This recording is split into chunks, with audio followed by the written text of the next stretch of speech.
जय जगन्नाथ। नमस्कार दर्शक बंधु, प्रेरणा को आपण मानक अनेक अनेक स्वागत। वर्तमान आम भारत वर्ष रे चली युद्ध परिस्थिति रे आम वीर जवान मानकर त्याग और बलिदान को प्रशंसा करी मोर आजिर कविता जय जवान कविताटी को शेष पर्यंत शुणिबे। भल लगे लाइक और कमेंट निश्चय करेंगे। कविताटी परी जय जवान तुमको कोटि प्रणाम। आमे भारतीय गर्वित आज उच्चारिले तुम नाम। स्वेच्छारे तुमे सैनिक होइल धन्य तुम चिंताधारा। देश मातृकार सेवारे जीवन बलि देई थाओ परा। धन्य तुम कर्म धन्य तुम धर्म धन्य तुमरी साहस।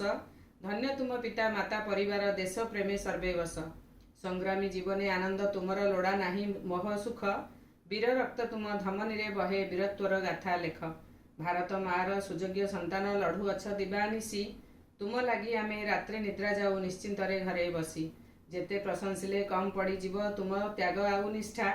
शत्रु विनाशी कर देश रक्षा धन्य तुम पराकाष्ठा। जाति प्राणधन देशर स्पंदन भारत हृदचंदन। इतिहास रची अग्रगामी हुओ मातृसेवा तुम मन। आमे देशवासी करुछु वंदन तुमे हुओ आयुष्मान। आशीषर बारी ढाळु थांतु हरि महाप्रभु भगवान। चक्र उहाड़े रखंतु तुमको दियंतु शक्तिर ऊर्जा। शत्रु जय करी गर्वित हुओ हे उड़ु विजयर ध्वजा। इतिहास पृष्ठा मंडन करिब तुमर विजयी युद्ध। वीर शहीद नाम कीर्ति हेब स्वर्णाक्षरे लिपिबद्ध। भिडियोटी शेष पर्यंत देखि बहुत बहुत धन्यवाद।